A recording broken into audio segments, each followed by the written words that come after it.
Voilà, nous poursuivons avec la 11e édition du Sommet international de la finance. Et c'est un sommet international, donc on regarde ce qui se passe dans la région, l'Amérique latine et la Caraïbe. Et nous avons l'honneur et le plaisir de discuter avec Martin Rama, qui est économiste en chef de la Banque mondiale pour l'Amérique latine et la Caraïbe. Martin, merci d'avoir répondu à notre invitation pour le sommet. Merci à vous de m'avoir avec vous. Donc, comment vous êtes pour le moment dans l'Assemblée annuelle de printemps? Je sais que vous avez fait une analyse de la région.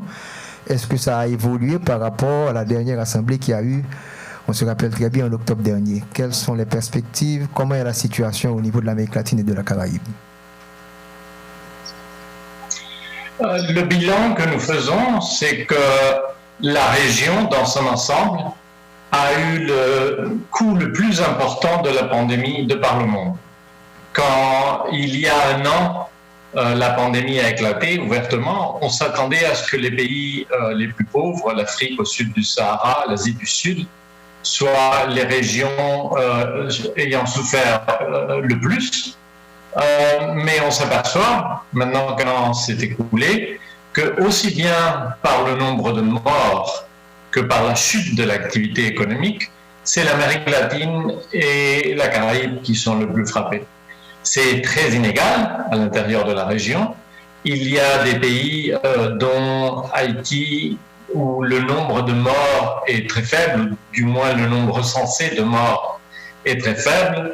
À l'opposé, il y a des pays comme le Pérou, les pays des Andes, où la mortalité a été très forte, en fait beaucoup plus forte que les chiffres officiels me le suggèrent si on regarde l'excès de mortalité, c'est-à-dire combien de morts de plus en 2020 par rapport à une année normale, peut-être 2-3 fois plus que les chiffres officiels, et parmi les registres les plus hauts au monde en termes de mortalité. Mais aussi, c'est une région qui a été très frappée du point de vue économique, de toute région en développement, si nous comparons à l'Asie de l'Est, l'Asie du Sud, le Moyen-Orient, l'Afrique au sud du Sahara, l'Europe de l'Est, la plus forte chute du niveau d'activité a été en Amérique latine et les Caraïbes. Et là, c'est peut-être le contraire, c'est plusieurs pays des Caraïbes qui, eux, n'ont pas eu une mortalité tellement forte, qui ont été les plus frappés parce que le tourisme, qui était leur principale entrée de ressources, s'est effondré.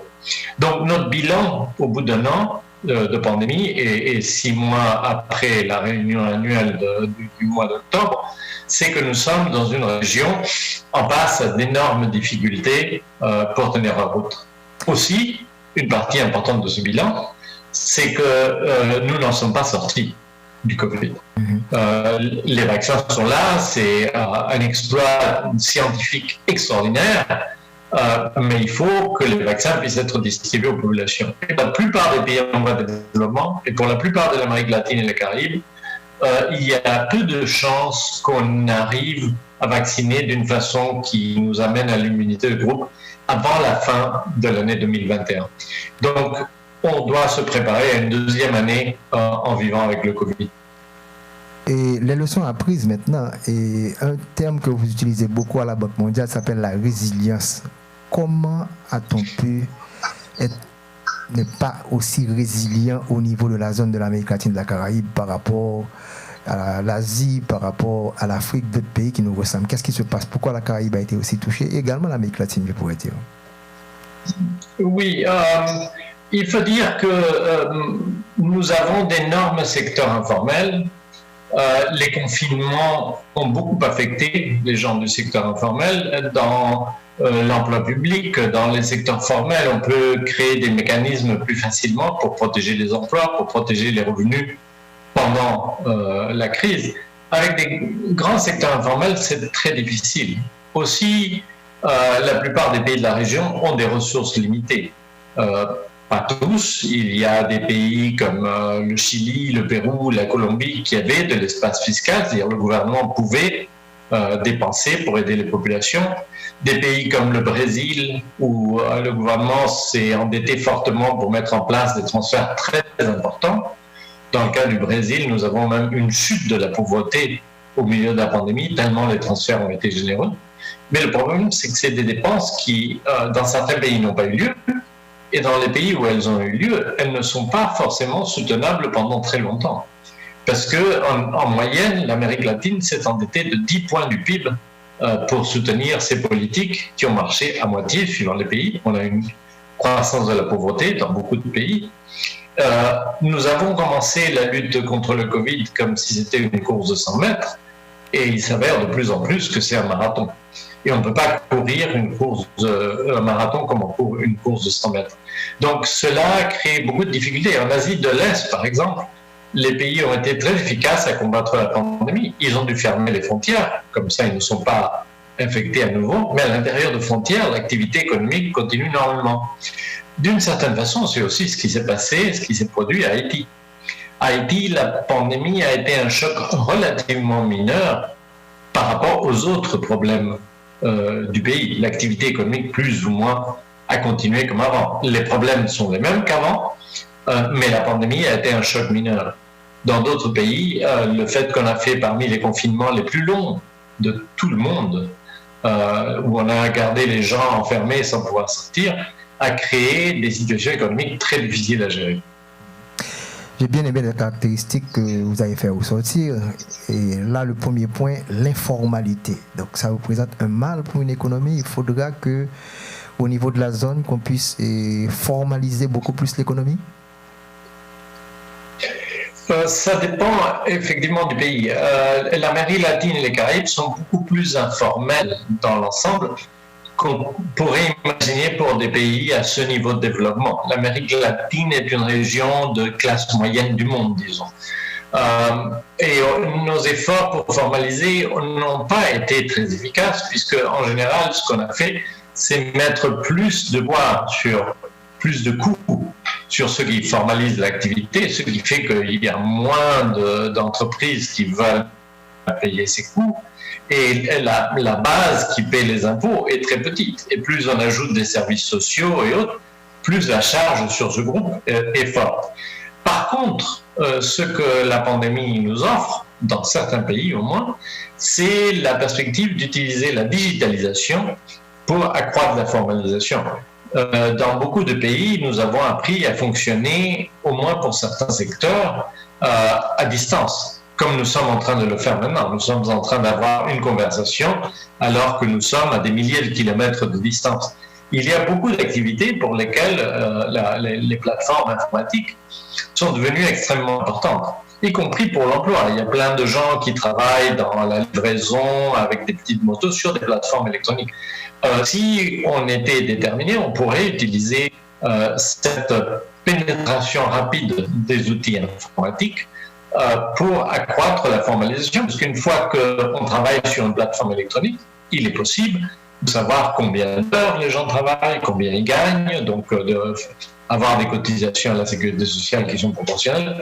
Et il y a certains pays dans la région qui sont très bien positionnés pour ça. Il y a des pays où le secteur technologique, l'Argentine, le Brésil, la Colombie, l'Uruguay, un peu le Mexique, sont très forts. C'est des pays où il y a ce qu'on appelle des unicornes, des entreprises technologiques qui valent plus d'1 milliard de dollars et qui se sont développées très très vite avec des investisseurs privés dans des secteurs de logistique, dans des secteurs de finance, et qui peuvent créer des transformations très importantes, y compris réduire l'informalité.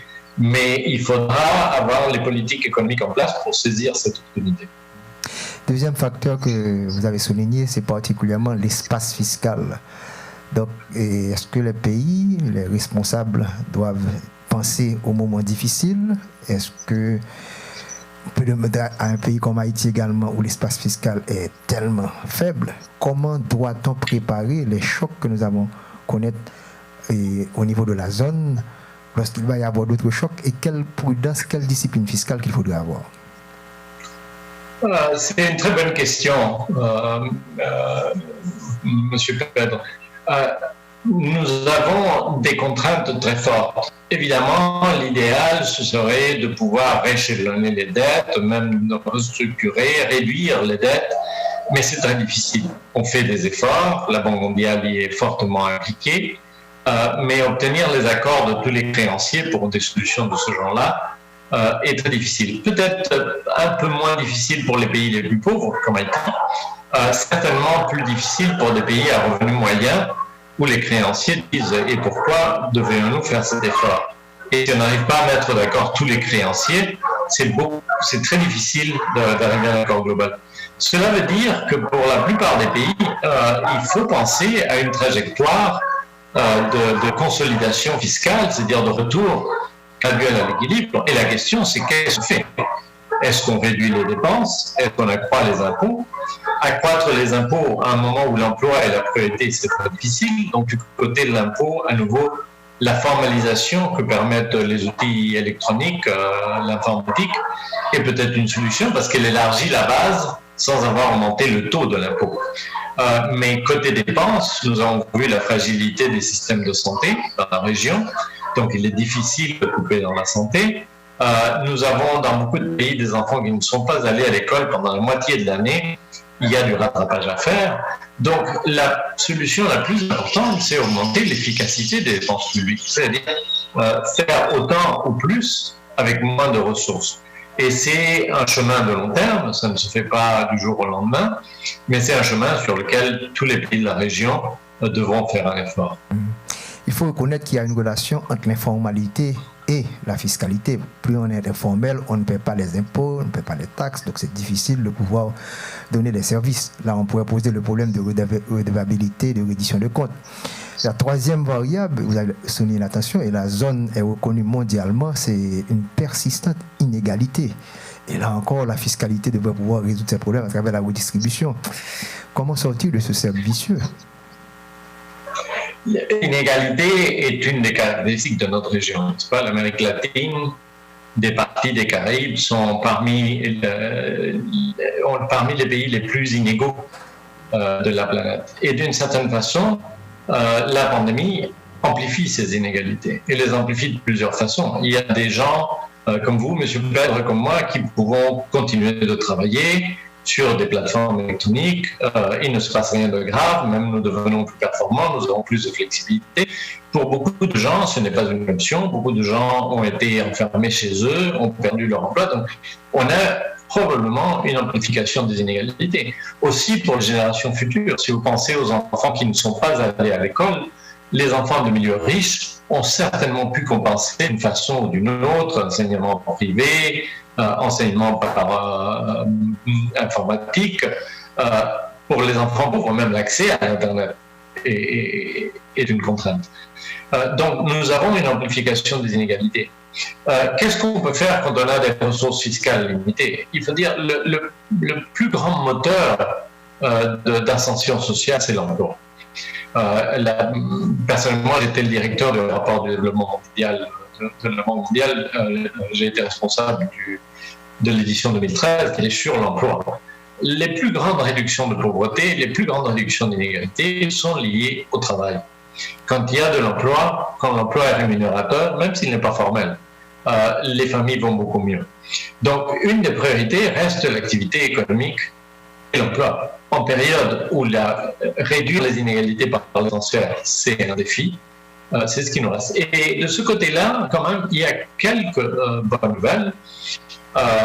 L'économie mondiale, par certains côtés, est en train de revenir. Les États-Unis sont sur une forte trajectoire de croissance. La Chine a eu un impact très faible du Covid et est en train de croître très bien, et c'est une source de demande importante de ressources naturelles, de produits miniers, d'aliments d'Amérique latine.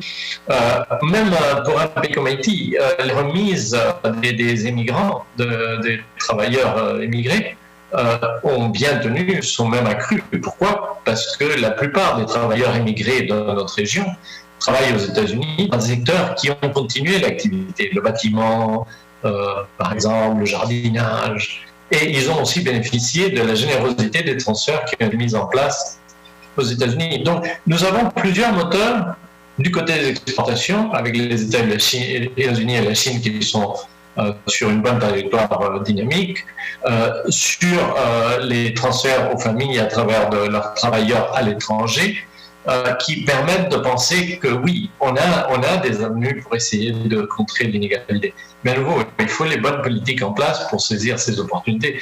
S'il y a de la demande de Chine, il y a de la demande des États-Unis, et nous n'arrivons pas à exporter parce qu'il y a des problèmes domestiques qui freinent les entreprises, nous n'aurons pas saisi cette opportunité. On doit reconnaître que la crise sanitaire a mis à nu le système de santé de la région. On voit ce qui se passe au Brésil, même le Chili qui avait une très bonne réputation. Et vous avez souligné également le problème qui s'est posé pour l'éducation. Et nous, en Haïti, c'est un double choc puisque on a une crise politique qui a eu lieu avant même la crise sanitaire. Donc ça fait près de 2 ans que les jeunes Haïtiens vont de moins en moins à l'école. Et vous savez, ça nous amène à la productivité. Donc la productivité est fondamentale pour la reprise. Donc comment l'Amérique latine et la Caraïbe, on devrait voir ce problème de productivité pour les prochaines années? C'était déjà, comme vous le dites bien, M. Ted, un problème avant la pandémie. Ça faisait plusieurs années que l'Amérique latine, dans son ensemble, avait une croissance très médiocre, très décevante. Quelques pays avaient une croissance plus forte, la République dominicaine, Panama, le Pérou. Mais en moyenne, nous étions sur une trajectoire de faible croissance, de stagnation des indicateurs sociaux, des indicateurs comme la pauvreté. Nous avons eu avant le Covid une année de crise sociale, de mouvement de mécontentement à travers des pays les plus riches aux plus pauvres de la région. Donc nous étions déjà dans une mauvaise situation avant la pandémie. Et la question c'est, bien sûr, maintenant on a la nostalgie de la période avant la pandémie, mais ce n'était pas une période dorée. Il fallait une croissance beaucoup plus forte de la productivité. Et bien sûr, si les enfants ne vont pas à l'école, par exemple, un des piliers de la productivité, qui est la croissance du capital humain, est compromis et mis en jeu. En général, je dirais que ce qui est le plus important dans notre diagnostic pour l'Amérique latine, c'est avoir plus de concurrence. On a des secteurs qui sont toujours dominés par peu de familles, peu d'opérateurs, où l'entrée est difficile, que ce soit par exemple le système bancaire, que ce soit les secteurs industriels, même malgré énormément d'efforts de réforme, énormément de traités commerciaux qui ont été signés, la part des exportations dans notre PIB n'augmente pas de façon significative. D'une certaine façon, à nouveau, cette crise pourrait nous donner quelques opportunités, parce qu'elle favorise des percées technologiques qui peuvent créer de la disruption. Comme je disais, l'utilisation de l'informatique est une de ces disruptions. Elle nous permet de formaliser, elle nous permet de développer des outils financiers nouveaux, d'accroître l'accès à la finance pour des gens qui n'auraient jamais un compte en banque mais peuvent payer avec leur téléphone, même un téléphone de vieille génération. Ça nous permet de vendre des services et des biens à travers l'Internet, en passant par-dessus les douanes et toutes les complications. Donc, la technologie peut être une forme de disruption qui pourrait nous aider à accroître la productivité si nous la saisissons bien.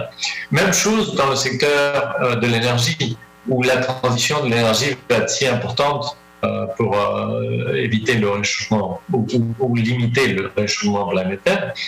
Dans des pays où il y a un très mauvais service d'électricité, maintenant il est possible d'avoir une génération distribuée où les ménages, les entreprises ont des panneaux solaires, peuvent acheter et vendre l'électricité au réseau. Si c'est bien organisé, c'est à nouveau une façon, à travers une innovation technologique, de changer l'état des choses et de créer de la concurrence. Si tout à coup vous avez des millions de générateurs d'électricité, ça c'est de la concurrence. Le dernier point, le dernier facteur que l'on pourrait considérer, c'est la faible couverture de la protection sociale qu'on a pu découvrir dans cette zone. Et lorsqu'on prend un tel choc, les gens ne peuvent pas aller travailler, perdent leurs emplois. Donc ceci met vraiment une situation de pauvreté, d'extrême pauvreté, pour ne pas parler de misère. Donc l'Amérique latine encore se caractérise par cette faible couverture de protection sociale? Ça dépend des pays. Dans certains domaines, on pourrait dire que la protection sociale est universelle, parce que tous les pays d'Amérique latine ont, sur le papier, en principe, couverture médicale universelle, parce qu'on peut aller à l'hôpital public et être soigné gratuitement si on n'a pas une assurance médicale, si on n'est pas couvert par une mutuelle. Mais cette pandémie a montré à quel point ces systèmes étaient faibles. La façon dont la crise a été gérée du côté sanitaire dans beaucoup de pays a été pas très performante. Dans d'autres domaines, comme les retraites, la couverture est beaucoup plus faible parce qu'elle est liée à l'emploi formel. Le grand risque là, c'est de vouloir élargir la couverture simplement en passant des lois qui disent on élargit la couverture. Parce qu'il faut bien que quelqu'un paye cette couverture. Et si on met le poids sur le secteur formel qui déjà avait énormément de difficultés à tenir la route, si on leur dit, bon, maintenant vous devrez payer en plus des impôts pour que tout le monde ait la protection sociale, on va perdre les emplois formels. Donc, il faut avoir une stratégie pour arriver à la couverture universelle. Il faut savoir où sont les points où l'on peut entrer, quel secteur, de quelle façon. Mais surtout, il faut avoir des systèmes de protection sociale solides. Parce qu'il faut que les gens comprennent que quand ils sont en train de contribuer, c'est vraiment parce qu'ils reçoivent quelque chose en échange. Autrement, ils verront ça comme une taxe et ils seront très mécontents. Donc, avec ces différents éléments, donc, il faudra de grandes réformes structurelles au niveau de la région pour faire face à ce genre de choc, qu'il soit sanitaire ou économique à l'avenir. Donc, qu'est-ce qu'on recommande au gouvernement de la région? C'est une très bonne question. C'est que il faut une volonté politique. Nous avons dans beaucoup de pays dans la région des élections en cette période. Après une année de crise aussi brutale que celle que nous avons eue, résister à la tentation du populisme, des solutions faciles mais qui ne sont pas de vraies solutions, ça va être un défi. Donc un des grands risques, c'est comment mobiliser, comment avoir le soutien de la population pour des réformes qui sont nécessaires, en allant de l'avant, comme je vous disais, le secteur de l'électricité, par exemple. Tout le monde a besoin de l'électricité. C'est une priorité pour que les enfants puissent faire les devoirs, pour que la famille puisse avoir un petit atelier, pour tout. Comment on crée les consensus pour ces réformes en une période de difficultés si extrêmes. C'est pour ça, à nouveau, que dans ce rapport que nous lançons pour les rencontres de printemps de la Banque mondiale et du Fonds monétaire, nous insistons sur la technologie comme un point d'entrée qui n'a pas tellement besoin de discussion politique. C'est une solution qui est là, elle est puissante, elle entre toute seule, elle crée des situations nouvelles, comme par exemple des moyens de paiement financiers par téléphone mobile qui n'existaient pas avant. Et donc, de ce fait, elle crée un changement positif, espérons-le, que nous avons du mal à obtenir à travers des chemins politiques dans une situation aussi difficile comme celle que nous vivons. Maintenant, quelles sont les perspectives pour 2021 pour la zone? Je sais qu'en général, lors des assemblées annuelles, que ce soit pour le printemps ou encore au général, et est-ce que vous avez des perspectives de reprise au niveau de la région pour l'Amérique latine et la Caraïbe? Oui, dans notre rapport semestriel, celui que nous présentons pour la réunion de printemps de la Banque mondiale et du Fonds monétaire, nous avons des prévisions pour tous les pays pour 2021 et les 2 années qui suivent. En général, pour la plupart des pays de la région, nous espérons une reprise en 2021. Donc, c'est comme si nous pensions à un V, n'est-ce pas, où on a eu une descente très forte et maintenant on a une reprise. Mais 2 choses au sujet de ce V. D'une part, il est plus profond que nous n'avions pensé il y a un an, c'est-à-dire la chute a été plus forte que nous n'avions pensé il y a un an. Deuxième, la reprise, le côté vers le haut du petit V, est moins forte que la chute. Donc, on peut être à plusieurs années de revenir où nous étions. Et comme je le disais auparavant, où nous étions, ce n'était pas glorieux comme point de départ. Qu'est-ce qui va se passer après 2021? C'est encore plus incertain. D'une part, parce que la pandémie, encore elle dure, il y a des variants. Dans certains pays, le Brésil, le Pérou, la deuxième vague est pire que la première vague. Même dans des pays où la vaccination a beaucoup progressé, comme le Chili, on n'en est pas encore sorti du tunnel. Donc il y a énormément d'incertitudes. Mais une des grandes questions, c'est est-ce que, en allant au-delà de 2021, la crise, la pandémie va encore nous plonger davantage, par exemple parce que nous aurons perdu du capital humain, les enfants ne seront pas allés à l'école, parce que nous serons beaucoup plus endettés que nous n'étions auparavant, ou est-ce que ça va être une opportunité parce que nous aurons des disruptions technologiques qui vont pousser des secteurs plus productifs et transformer d'autres secteurs comme la finance, comme l'emploi, comme le commerce. Au passage, c'est une question ouverte. Nous n'avons pas la réponse, mais à nouveau, il est clair qu'il y aura des situations très différentes à travers le pays d'Amérique latine et des Caraïbes. Pour Haïti, vous n'avez pas un chiffre de prévision pour la croissance, la reprise pour 2021? Oui, nous avons mis des prévisions. Elles sont dans notre rapport. Si vous voulez, je vous dis les chiffres que nous avons. Si vous m'attendez un instant, que j'arrive au bon tableau. Je sais que la Banque mondiale l'année dernière avait prévu un taux de croissance autour de 1,3 à 1,4% contre 2,4% pour le gouvernement. Donc je ne sais pas si vous avez modifié pour 2021. Qu'est-ce que vous attendez pour Haïti en quelque sorte?